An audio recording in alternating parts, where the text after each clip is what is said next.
Assalamualaikum warahmatullahi wabarakatuh. Saudara-saudaraku sebangsa setanah air yang saya cintai, saya banggakan. Bertemu lagi dengan Wong Banyumas dari lereng Gunung Slamet di Banyumas, Jawa Tengah. Pada video kali ini ingin saya sampaikan tentang fenomena warga di Yaman yang sampai saat ini masih ada jutaan warga Yaman yang tinggal di kamp-kamp pengungsian yang jorok. Mereka tinggal di kamp-kamp pengungsian akibat konflik perang saudara yang terjadi di sana. Jadi ini terkait dengan berita hari ini yang masih ramai, sedang heboh di Aceh tentang adanya imigran gelap dari Rohingya yang ditolak oleh penduduk Aceh.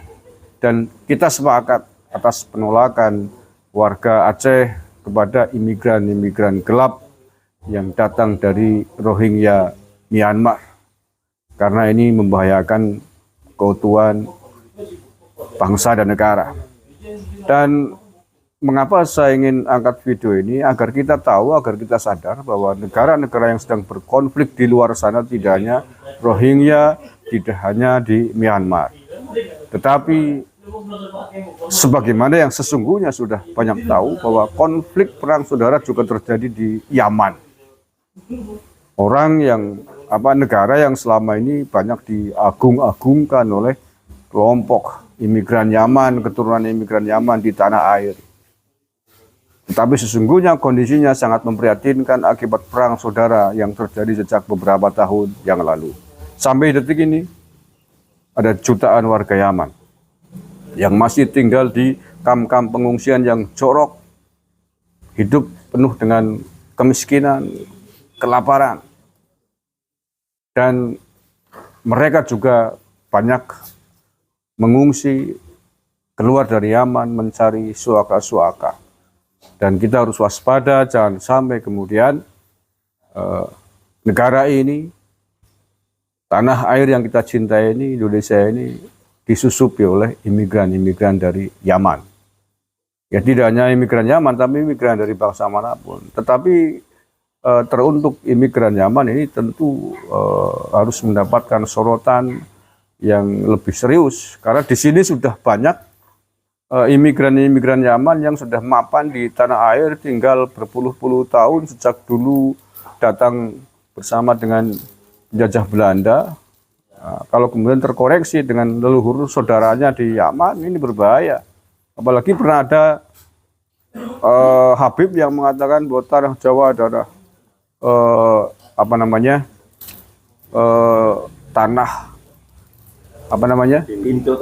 pintu tarim.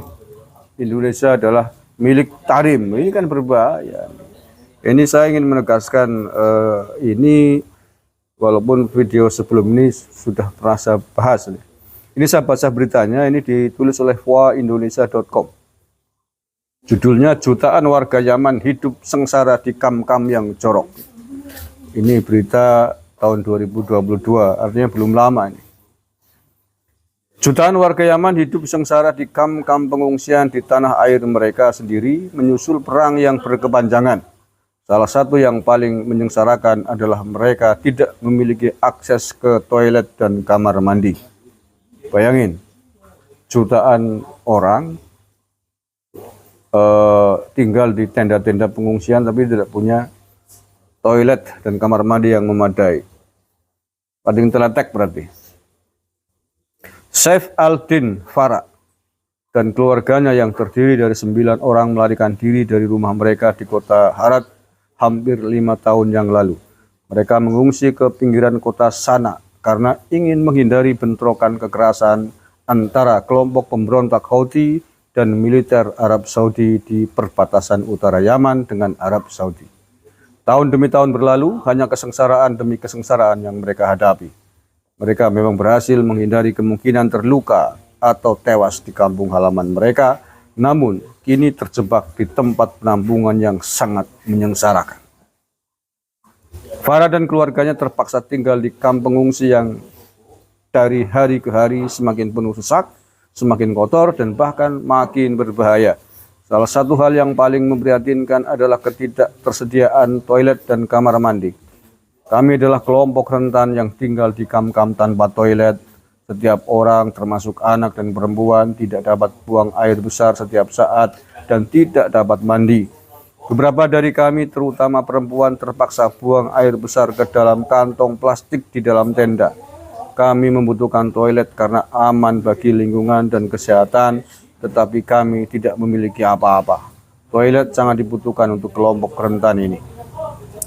Dia mengatakan untuk buang air besar, para pengungsi perempuan terpaksa pergi ke selokan dekat sebuah jalan di luar lokasi kamp mereka.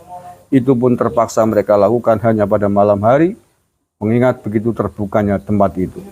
Tidak hanya itu, karena begitu banyaknya yang ingin buang air besar, tak jarang antrian yang muncul bisa hingga 50 orang.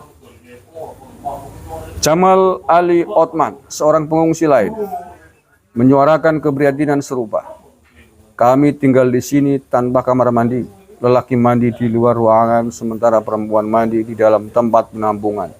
Kami menderita karena kurangnya kebersihan, kurangnya akses ke toilet, dan tidak ada air bersih.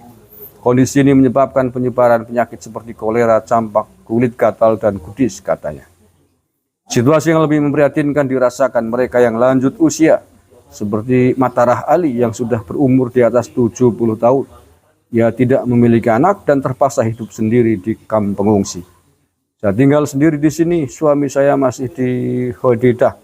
Saya terpaksa menggunakan popok atau kantung plastik untuk buang air karena saya tidak bisa berjalan jauh hingga keluar kamp. Sejak saya tiba di sini sekitar setahun lalu, saya belum pernah mandi. Sejak saya tiba di sini sekitar setahun lalu, saya belum pernah mandi. Bayangin, ini kondisi warga negara di Yaman di sana. Negara yang dirundung perang saudara, konflik. Jutaan tinggal di kamp-kamp pengungsian. Maka tidak mustahil banyak dari mereka yang berusaha untuk keluar dari negaranya mencari tempat-tempat suaka ke negara lain.